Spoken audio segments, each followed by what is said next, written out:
Good morning student.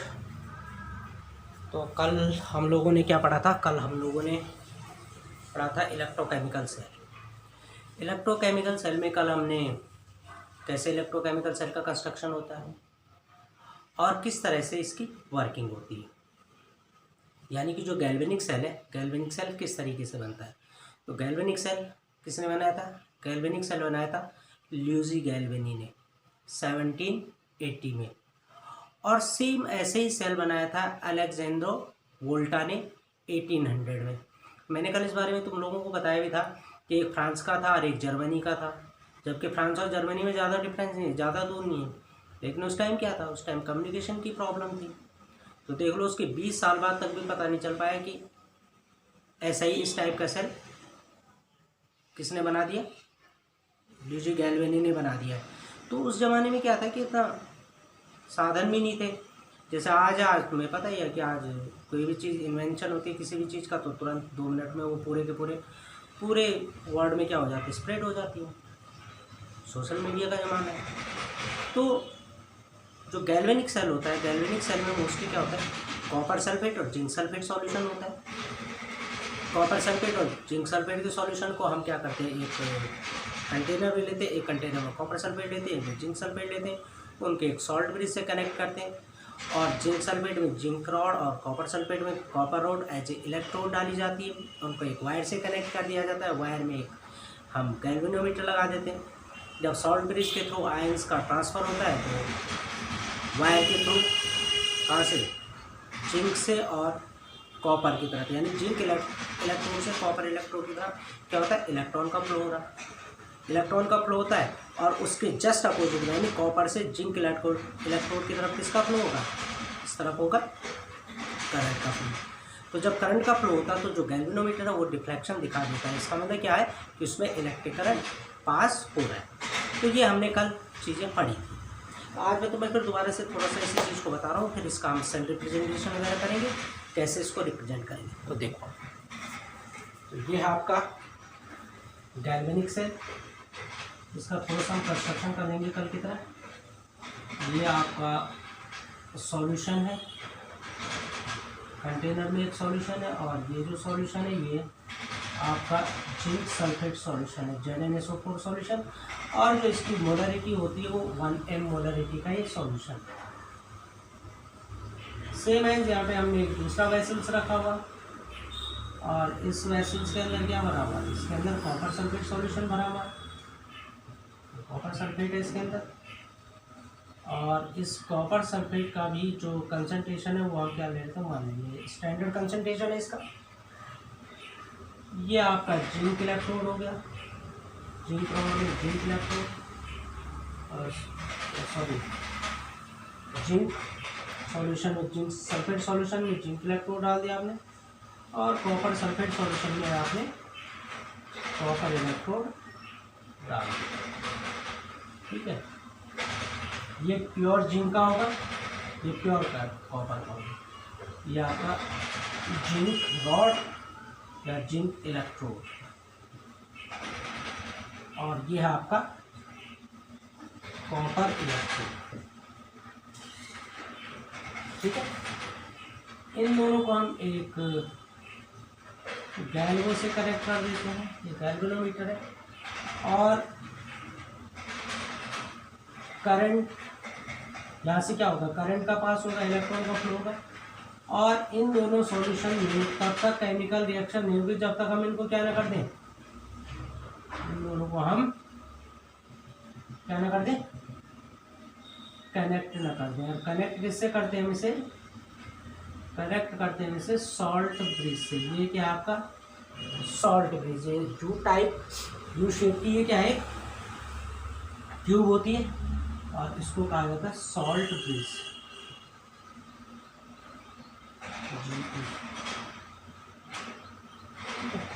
इस salt bridge के अंदर क्या होता है? क्या बताया था मैंने कल? अगर का थिक सॉल्यूशन भरा जाता है, और उसके अंदर KCl सॉल्यूशन भरा जाता है। अगर का सॉल्यूशन इसलिए डाला जाता है कि वो KCl की मोबिलिटी को ब्लॉक कर देगा, पोटेशियम क्लोराइड की मोबिलिटी को ब्लॉक कर देगा। मैंने कल आप लोगों को सॉल्ट ब्रिज का फंक्शन बताया था। तो इसके अंदर जो सॉल्यूशन भरा होता है वो क्या होता है? इसके अंदर सॉल्यूशन होता है आपका KCl का, पोटेशियम सल्फेट का आपके इसके अंदर सॉल्यूशन होता है। यहाँ K प्लस आयन हो गए, यहाँ Cl माइनस आयन, ठीक है। तो ये आपका सॉल्ट ब्रिज है। अब इसके बाद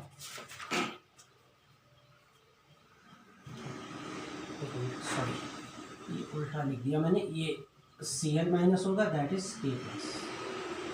तो ये मैंने कल भी आपको एक्सप्लेन किया था कि होता क्या है कि जब यहाँ जिंक, ये जो आपके पास जिंक सल्फेट सॉल्यूशन है, इस जिंक सल्फेट सॉल्यूशन से क्या होगी, जिंक आयन इस सॉल्ट ब्रिज के थ्रू कहाँ पहुंचेगा, कॉपर सल्फेट सॉल्यूशन में पहुंचेगी।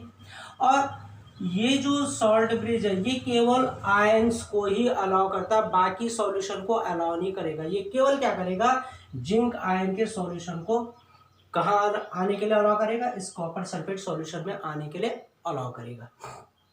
समझ रहे बात को। अब यहाँ पे क्या होता है कि इस जिंक इलेक्ट्रोड से, इसको थोड़ा सा और बड़ा बना ले ना, ये हो गया आपका। अब ये मैंने बड़ा क्यों बनाया इसको अभी बताता हूँ मैं आपको। ये देखो ये जिंक रॉड हो गए और ये आपकी कॉपर रॉड, ठीक है। अब यहाँ पे क्या होता है कि जो जिंक सल्फेट सॉल्यूशन में इस जिंक रॉड से क्या है, आयंस ग्रेजुअली धीरे धीरे क्या है इस सॉल्यूशन में आते हैं। ये देखो ये जो जिंक रॉड है धीरे धीरे क्या होती जाती है, खत्म होती जाती है, ठीक है। तो यहाँ पे क्या होता है, जिंक आयन का जो कंसंट्रेशन है वो इंक्रीज हो जाता है। समझ रहे हो, यहाँ पे क्या हो गया, जिंक आयन का कंसंट्रेशन इंक्रीज हो गया। क्यों कंसंट्रेशन इंक्रीज हुआ, क्योंकि ये जो जिंक रॉड है ये ग्रेजुअली क्या हो रही है, डिक्रीज हो रही है, खत्म हो रही है। तो यहाँ ये क्योंकि प्योर जिंक का इलेक्ट्रोड है, तो यहाँ से क्या आएंगे, जिंक आयन किस में आएंगे, सॉल्यूशन में आएंगे। और ये जिंक आयन क्या हो गया, इसके थ्रू सॉल्ट ब्रिज के थ्रू कहाँ जाएंगे, कॉपर सल्फेट सॉल्यूशन में, ठीक है। यहाँ पे क्या होता है कि जो जिंक आयन होते हैं, जब जिंक आयन रॉड से ज़्यादा आ जाता है तो ये लार्ज अमाउंट में अक्यूमुलेट होने शुरू हो जाते हैं, जिससे कि इस पर्टिकुलर सॉल्यूशन की जो न्यूट्रलिटी है, इलेक्ट्रिकल जो न्यूट्रलिटी है वो क्या हो जाती है, इलेक्ट्रिकल न्यूट्रलिटी पर फर्क पड़ जाता है। यानी इलेक्ट्रिकल न्यूट्रलिटी इसकी क्या होती है, पॉजिटिव आयन की ज़्यादा हो जाती है। अब हमें इसको क्या करना है, इलेक्ट्रिकल न्यूट्रल करना है, इलेक्ट्रिकली बैलेंस करना है। हमें पता है कोई भी चीज़ है वो क्या होता है, इलेक्ट्रिकली न्यूट्रल होती है। अब यहाँ पे देखो Zn2+ आयन ज़्यादा होगा, तो Zn2+ आयन को क्या करने के लिए, बैलेंस करने के लिए यहाँ से ये जो सॉल्ट ब्रिज है इसका मेन फंक्शन यही है। ये सॉल्ट ब्रिज क्या है, यहाँ से Cl आयन का सीक्रेशन करता है। ये आयन इस जिंक सल्फेट सॉल्यूशन के साथ रिएक्ट नहीं होते, ये केवल क्या करते हैं, इन आयंस की मोबिलिटी तो जो है इनकी, लेकिन इनके जो चार्ज है इनके चार्ज को क्या करते थे, बैलेंस कर देते हैं, जिससे कि ये इलेक्ट्रिकली न्यूट्रल हो जाता है। ये जो क्लोरीन आयन है ये जिंक से रिएक्ट नहीं होता, ये केवल क्या करता है कि इस पर्टिकुलर सॉल्यूशन को इलेक्ट्रिकली न्यूट्रल कर देता है। अब यहाँ से जिंक आयन इस सॉल्ट ब्रिज के थ्रू क्या हो, कॉपर सल्फेट सॉल्यूशन में है। तो जब ये कॉपर सल्फेट सॉल्यूशन में आते हैं तो क्या रिएक्शन होती है, यहाँ पे आपकी रिएक्शन होती है Zn+Cu ZnSO4+Cu। आप लोगों को पता है कि इलेक्ट्रोकेमिकल सीरीज में जो जिंक होता है वो कॉपर से बहुत ऊपर होता है। यानी ये जो रिएक्शन है डिस्प्लेसमेंट रिएक्शन है, यहाँ पे डिस्प्लेसमेंट होता है। और कौन करता है, जिंक, क्योंकि इलेक्ट्रोकेमिकल सीरीज में जो जितना ऊपर होगा वो नीचे वालों को क्या कर देता है, रिप्लेस कर देता है। तो जिंक क्या करता है, कॉपर सल्फेट सॉल्यूशन से कॉपर को रिप्लेस कर देता है, ठीक है। और जो कॉपर होता है वो कॉपर इस कॉपर रॉड पे डिपॉजिट होना शुरू हो जाता है, ये देखो। और जब कॉपर रॉड पे डिपॉजिट होना शुरू हो जाता है तो यहाँ पे क्या है, जो सल्फेट आयन है, जैसे यहाँ पे जिंक आयन अक्यूमुलेट हुए इस पे, ऐसे सल्फेट आयन इस रॉड पे यानी इस इलेक्ट्रोड पे अक्यूमुलेट होने शुरू हो जाते हैं। यानी क्या समझ सकते हो तुम इसे, कि यहाँ पे सल्फेट आयन का कंसंट्रेशन बढ़ जाता है, इंक्रीज हो जाता है। तो इस कंसंट्रेशन को न्यूट्रल करने के लिए, सल्फेट आयन के कंसंट्रेशन है नेगेटिव चार्ज का बैलेंस करने के लिए, न्यूट्रल करने के लिए यहाँ से सीक्रेशन किसका होता है K+, यानी पोटेशियम आयन का यहाँ से सीक्रेशन होता है। और ये फिर इसको क्या करते हैं, इस सेल को इलेक्ट्रिकली, इस हाफ सेल को इलेक्ट्रिकली न्यूट्रल कर देते हैं। ठीक है, इस तरीके से यहाँ से ये देखो आयन का सॉल्ट ब्रिज के थ्रू आयन का जो मोबिलिटी हो किसकी, आयन की ट्रांसफर किसका हुआ, आयन का हुआ। जिंक यहाँ से यहाँ पहुंचा, यानी जिंक सल्फेट से कॉपर सल्फेट को पहुंचा, किसके थ्रू पहुंचा, सॉल्ट ब्रिज के थ्रू पहुंचा। तो इसका मतलब क्या होगा कि जो जिंक आयन है, जिंक आयन सॉल्ट ब्रिज के थ्रू कॉपर सल्फेट सॉल्यूशन में पहुंचे, यानी कि यहाँ पे जो फ्लो हुआ, किसका फ्लो हुआ, यहाँ पे फ्लो हुआ किसका, आयन का। तो इस सेल के अंदर सॉल्ट ब्रिज के थ्रू जो मोबिलिटी होती है वो किसकी होती है, आयंस की होती है। और ये जो आपका इलेक्ट्रोड है, इलेक्ट्रोड के थ्रू किसकी मोबिलिटी होती है, इलेक्ट्रॉन के। अब ये इलेक्ट्रॉन तो सॉल्यूशन के थ्रू नहीं जाती, इलेक्ट्रॉन किसके थ्रू जाती है, इस वायर के थ्रू, जो हमने ये वायर लगा रखी है कॉपर वायर। और इलेक्ट्रॉन का फ्लो कहाँ से होता है, इलेक्ट्रॉन का फ्लो जिंक रॉड से किसकी तरफ होता है, कॉपर। क्योंकि जिंक का क्या हो रहा है, यहाँ पे ऑक्सीडेशन हो रहा, जिंक क्या दे रहा है, इलेक्ट्रॉन दे रहा है। ये देखो जिंक किस में आ रहा, आयन में आ रहा, और कॉपर आयन से किस में जा रहा, मेटल फॉर्म में जा रहा। तो यहाँ पे जो रिएक्शन हो रही है, यहाँ पे रिएक्शन क्या हो रही है, जो ऑक्सीडेशन और रिडक्शन, आप अभी इसको तो खैर लिखेंगे हम, लेकिन फिर भी यहाँ पे क्या है कि जो जिंक है, जिंक मेटल फॉर्म से किस में आ रहा, अपनी आयन फॉर्म में आ रहा। और जिंक की वैलेंसी क्या होती है, 2, यानी 2 इलेक्ट्रॉन ही आपने डोनेट कर देता है, या आपने 2 इलेक्ट्रॉन को क्या कर देता है, लूज कर देता है। तो जिंक यहाँ पे मेटल फॉर्म में था, मेटल से आयन फॉर्म में आ गया, तो तभी तो ये आयन का यहाँ से यहाँ तक ट्रांसफर हुआ। अब ये जो इलेक्ट्रॉन है, ये इलेक्ट्रॉन क्या है, इस वायर के थ्रू ये फ्लो करेंगे। ठीक है, और कॉपर का क्या हो रहा है, देखो कॉपर यहाँ पे आयन फॉर्म से क्या हो रहा, मेटल फॉर्म में आ रहा। सी ये मेटल फॉर्म में, ये मेटल यहाँ डिपॉजिट हो गई, ये देखो ये क्या हो गया आपकी Cu मेटल, ये डिपॉजिट हो गई। क्लियर। तो इलेक्ट्रॉन का फ्लो ये देखो, ये यहाँ से इधर को इलेक्ट्रॉन का फ्लो, तो इलेक्ट्रॉन का फ्लो कहाँ से हो रहा है, जिंक से और कॉपर की तरफ। जिंक क्या है, पॉजिटिव है, यानी ये एनोड है, और कॉपर क्या है, ये कैथोड है।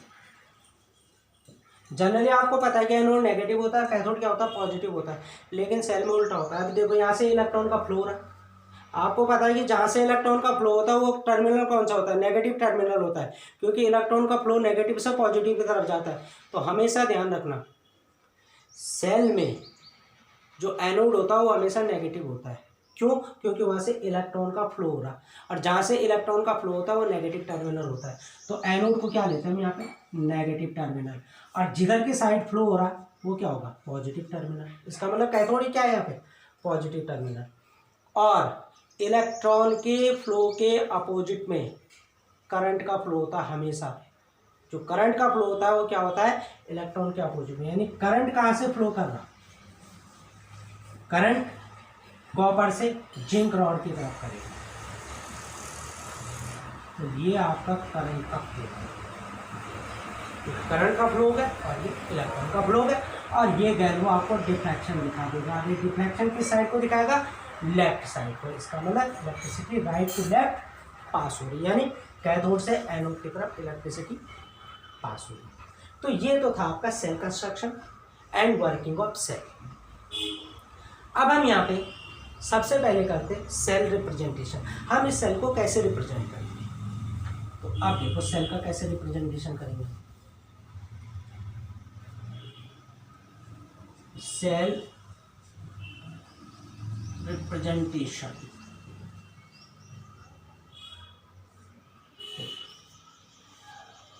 सेल रिप्रेजेंटेशन से पहले हमें ये चीज जाननी जरूरी है कि किसका ऑक्सीडेशन हो रहा है और किसका रिडक्शन हो रहा है।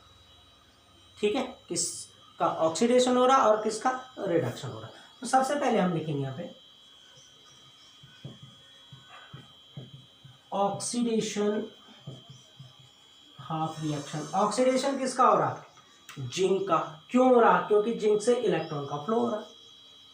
यानी जिंक क्या कर रहा है, इलेक्ट्रॉन लूज कर रहा है। तो ऑक्सीडेशन हाफ रिएक्शन किसकी हो जाएगी, जिंक की। Zn2 gives Zn2 plus 2e minus zinc कितने इलेक्ट्रॉन देता है, 2 इलेक्ट्रॉन। क्या हो रहा है यहाँ पे, ऑक्सीडेशन। तो रिडक्शन किसका होगा, इलेक्ट्रॉन कौन ले रहा है, इलेक्ट्रॉन ले रहा आपका कॉपर। अब जैसे एक CuSO4 है, मैं यहाँ पे आपको बता देता हूँ, CuSO4 का मतलब ये जो सल्फेट आयन है ये दोनों सॉल्यूशन में है।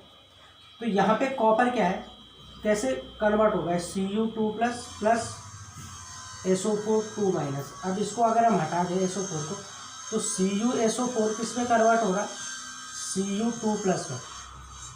ठीक है, यानी Cu2 प्लस क्या करेगा, जब 2 इलेक्ट्रॉन लेगा तो तब ये किस में कन्वर्ट हो जाएगा, मेटल फॉर्म में। ठीक है, तो इसका मतलब क्या होगा कि कॉपर क्या कर रहा है, इलेक्ट्रॉन ले रहा है, यानी उसका क्या हो रहा, रिडक्शन हो रहा।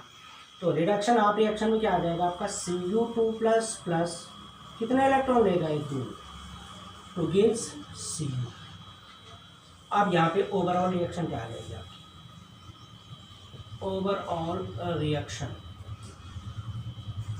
Zn plus Cu2। अब ये देखो यहाँ पे नंबर ऑफ इलेक्ट्रॉन दोनों इक्वल हो गए, क्योंकि रिडॉक्स रिएक्शन में हमें इलेक्ट्रॉन को हमेशा बैलेंस करना होता है।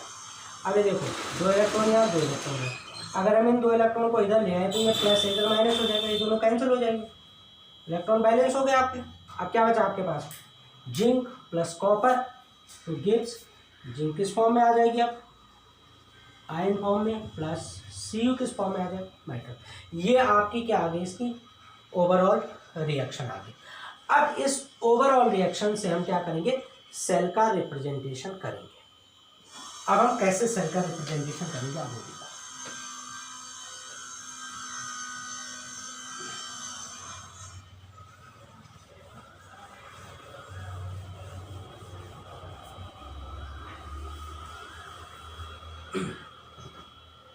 सेल रिप्रेजेंटेशन, हमारे पास रिएक्शन क्या है, रिडॉक्स रिएक्शन जो आई हमारे पास, Zn plus Cu2 plus two gives Zn2 plus Cu। ये हमारे पास क्या है, रिडॉक्स रिएक्शन। अब अगर हमें इसका सेल रिप्रेजेंटेशन करना है तो हम इसका सेल रिप्रेजेंट कैसे करेंगे। तो सेल रिप्रेजेंटेशन करने के लिए हम सबसे पहले क्या करते हैं, सबसे पहले किसके लिए क्या लिखते हैं, जिस मेटल का ऑक्सीडेशन होता है, पहले हम उस मेटल को लिखते हैं। इसको लिखते हैं जिस मेटल का ऑक्सीडेशन होता है। ठीक है, तो किसका ऑक्सीडेशन हो रहा है, इसको ऐसे लिख सकते हैं, ऑक्सीडेशन ऑफ मेटल स्लैश, फिर जिसका रिडक्शन हो रखा, तो ऑक्सीडेशन ऑफ मेटल, यहाँ पे क्या आ जाएगा, या इसको ऐसे नहीं बल्कि इसको ऐसे लिखो, खाली इसको ऐसे लिखो, मेटल फॉर्म। ठीक है, मेटल फॉर्म, ये हो गया आपकी आयन फॉर्म, ये आ गया आपका सॉल्ट ब्रिज। ठीक है, और ये आ गया आपकी मेटल फॉर्म किसका, जिसका ऑक्सीडेशन हो रहा, या जिसका ऑक्सीडेशन हो रहा उसकी आयन फॉर्म, और ion form slash metal form. अब इसको थोड़ा सा हम और कर देते हैं, मेटल फॉर्म किसकी, जिसकी ऑक्सीडेशन होगा, आयन फॉर्म जिसका रिडक्शन होगा, आयन फॉर्म जिसका, ये तो कोई सॉल्ट ब्रिज पहला साइन ना, हाँ, आयन फॉर्म किसकी, जिसका ऑक्सीडेशन होगा, और उसके बाद मेटल फॉर्म जिसका रिडक्शन, समझे? इसका मतलब क्या हुआ कि अगर हम किसी का सेल रिप्रेजेंटेशन करते हैं, किसी रिडॉक्स रिएक्शन का अगर हम सेल रिप्रेजेंटेशन करते हैं तो वहाँ पे हम सबसे पहले ये देखते हैं कि किस मेटल का ऑक्सीडेशन हो रहा है। जैसे यहाँ पे किसका ऑक्सीडेशन हो रहा है? जिंक का। तो सबसे पहले हम जिंक की मेटल फॉर्म लिखेंगे। जिंक की मेटल फॉर्म क्या आ गई आपकी? Zn। आयन फॉर्म क्या आ जाएगी? Zn2+। जिंक की मेटल फॉर्म Zn और आयन फॉर्म Zn2+। कॉपर की ion form Cu2+, metal form Cu।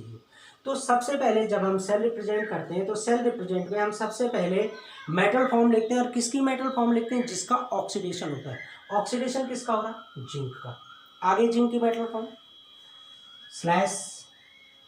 अब हम क्या लिखेंगे? अब हम ये देखेंगे कि रिडक्शन किसका हो रहा है, और जिसका भी रिडक्शन होगा उसकी हम आयन फॉर्म। अब ये देखो यहाँ पे कॉपर का रिडक्शन हो रहा है तो इसके हम क्या लिखेंगे? Ion form. तो कॉपर का यहाँ पे रिडक्शन हो रहा है Cu, ठीक है, किसमें जा रहा है? Cu2+ में, इसका रिडक्शन हो रहा है, ठीक है। तो इसके हम क्या लिखेंगे? Ion form. लिख दिया हमने इसके आयन फॉर्म। यहाँ पे हम इसका कंसंट्रेशन भी लिख लेते हैं। अब कंसंट्रेशन कहाँ लिखा जाता है? जहाँ आयन फॉर्म आती है। कंसंट्रेशन हमेशा वहाँ लिखेंगे आप जहाँ आयन फॉर्म आएगी, मेटल में नहीं लिखेंगे आप। यानी यहाँ पे जिंक में कंसंट्रेशन नहीं लिखेंगे आप। कंसंट्रेशन कहाँ लिखा जाता है? हमेशा आयन फॉर्म में। तो ये देखो Cu आयन फॉर्म में आ गया। अब इसका कंसंट्रेशन, सपोज हम इसका कंसंट्रेशन 1 मोलर कंसंट्रेशन मान के चले कि इसका जो कंसंट्रेशन है 1 मोलर है। तो 1 मोलर यानी कैपिटल M, ये कॉपर का कंसंट्रेशन हो। ये आ गया आपका सॉल्ट ब्रिज। अब क्या करेंगे? क्या लिखेंगे? अब हम ये देखेंगे कि जिसका ऑक्सीडेशन हो रहा है उसकी क्या आयन फॉर्म है। अब जैसे जिंक का ऑक्सीडेशन हो रहा है, जिंक का ऑक्सीडेशन क्या है? Zn2+। लिखो इसे Zn2+। अब इसके साथ क्या आएगा? मैंने तुम्हें अभी बताया कि आयन के साथ क्या आता है? कंसंट्रेशन। तो कंसंट्रेशन क्या हो जाएगा इसका भी? सपोज हमने 1 कंसंट्रेशन लिया स्लैश जिसका रिडक्शन हो रहा है उसकी मेटल फॉर्म। किसका हो रहा है? कॉपर का। कॉपर की मेटल फॉर्म C। ये हो गया आपका सेल रिप्रेजेंटेशन। यानी जब आप सेल रिप्रेजेंट करेंगे तो कैसे करेंगे कि जिसका ऑक्सीडेशन हो रहा है सबसे पहले उसकी मेटल फॉर्म लेंगे, देन स्लैश, उसके बाद जिसका रिडक्शन हो रहा है उसकी आयन फॉर्म लेंगे, उसके साथ कंसंट्रेशन ले लेंगे, ये आपको गिवन होगा। उसके बाद सॉल्ट ब्रिज, सॉल्ट ब्रिज के बाद जिसका ऑक्सीडेशन हो रहा उसकी आयन फॉर्म, आयन फॉर्म के साथ उसका कंसंट्रेशन, और देन उसके बाद स्लैश, स्लैश के बाद जिसका मेटल, जिसका क्या हो रहा है? रिडक्शन हो रहा उसकी मेटल फॉर्म। तो ये आपका सेल रिप्रेजेंटेशन हो गया। क्लियर? अब एक चीज़ और आती है, एक क्वेश्चन और करते हैं जैसे इसमें हम एक ले लेते हैं जैसे CuAgNO3 सेल। जैसे ये जो सेल था हमारे पास, ये सेल था हमारे पास ZnCuSO4 सेल। जो गैल्वेनिक सेल होता है वो ZnCuSO4 सेल होता है। तो ये जो रिप्रेजेंटेशन किया हमने किसका किया? ZnCuSO4 सेल का। ये क्या है? CuAgNO3 cell. देखो इलेक्ट्रोकेमिकल सीरीज आप लोगों ने 11th में रिडॉक्स में पढ़ी है, तो आपको ये थोड़ा सा पता होगा कि जो कॉपर होता है वो इलेक्ट्रोकेमिकल सीरीज में Ag से ऊपर आता है। इसका मतलब कॉपर का क्या होगा? यहाँ पे ऑक्सीडेशन होगा, Ag का रिडक्शन होगा। अब सबसे पहले हम क्या करेंगे इसमें सबसे पहले तो इसकी क्या बनाएंगे? रिडॉक्स रिएक्शन बनाएंगे। इसमें नंबर ऑफ इलेक्ट्रॉन बैलेंस करेंगे। तो अब यहाँ पे ये हमें पता चल गया कि कॉपर क्या है? इलेक्ट्रोकेमिकल सीरीज में ऊपर है तो इसका ऑक्सीडेशन होगा। तो कॉपर का हम सबसे पहले क्या करेंगे? ऑक्सीडेशन आप रिएक्शन करेंगे, ये हमें पता चल गया कि इसका ऑक्सीडेशन हो रहा है। तो सबसे पहले हम क्या लिखेंगे यहाँ पे? Oxidation half reaction. किसका हो रहा? Cu। मेटल है, किस फॉर्म में आ रही? आयन फॉर्म में, तो Cu2+ में आ जाएगी। ऑक्सीडेशन जब होता है तो मेटल क्या करता है? अपना इलेक्ट्रॉन को लूज करता है, आयन फॉर्म में आता है। तो Cu मेटल फॉर्म से आयन में आ रही, Cu2+। कितने इलेक्ट्रॉन डोनेट कर रही? 2 इलेक्ट्रॉन। हो गया ऑक्सीडेशन। रिडक्शन में क्या होगा? Electron reduction half reaction. तो रिडक्शन में क्या होगा, इलेक्ट्रॉन की गेनिंग होगी, कौन करेगा, Ag। Ag की वैलेंसी क्या होती है 1 Ag प्लस, तो Ag क्या करेगा, एक इलेक्ट्रॉन लेगा, Ag plus plus E minus two gives Ag। अब देखो यहाँ कितने इलेक्ट्रॉन है 2, यहाँ कितने 1, तो इसको हम पहले सबसे पहले क्या करेंगे, इलेक्ट्रॉन बैलेंस करेंगे। इलेक्ट्रॉन बैलेंस करने के लिए हम इसको कितने से मल्टीप्लाई करेंगे, 2 से मल्टीप्लाई करेंगे। क्यों करेंगे इसे हम 2 से multiply, balancing electron, for balancing electron, किसके लिए, इलेक्ट्रॉन को बैलेंस करने के लिए। तो इसको तुम ऐसे भी लिख सकते हो, चलो इसको ऐसे लिख लो, for balancing electron Ag plus plus E minus two gives Ag। इसको क्या कर दिया, 2 से मल्टीप्लाई कर दिया। अब इसको यहाँ ऊपर लिख रहा,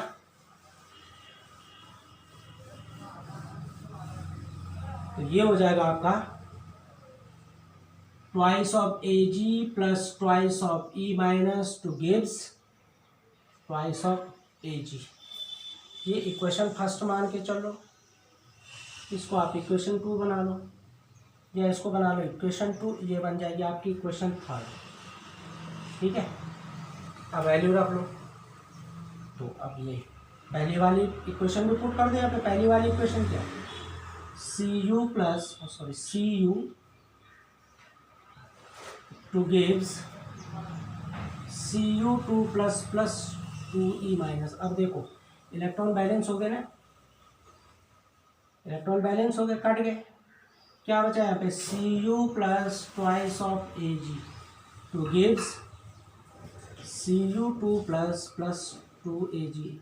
अब इससे हमें पता चल रहा है ऑक्सीडेशन किसका हो रहा, कॉपर का, रिडक्शन किसका हो रहा, Ag का। अब इसका सेल रिप्रेजेंटेशन कर लो,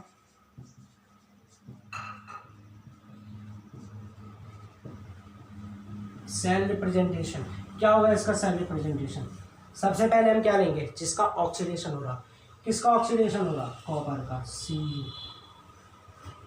इसकी कौन सी फॉर्म लेंगे, मेटल, Cu की मेटल फॉर्म Cu स्लैश, जिसका रिडक्शन होगा उसकी आयन फॉर्म, रिडक्शन किसका हो रहा है, Ag का, इसकी आयन फॉर्म प्लस। क्लियर। अब हम यहाँ पे ट्वाइस ऑफ Ag नहीं लेंगे, क्योंकि हमें जब हम सेल रिप्रेजेंट करते हैं तो हम उसकी उसी फॉर्म में आते हैं जो उसकी जनरल या मोनोएटॉमिक फॉर्म होती है।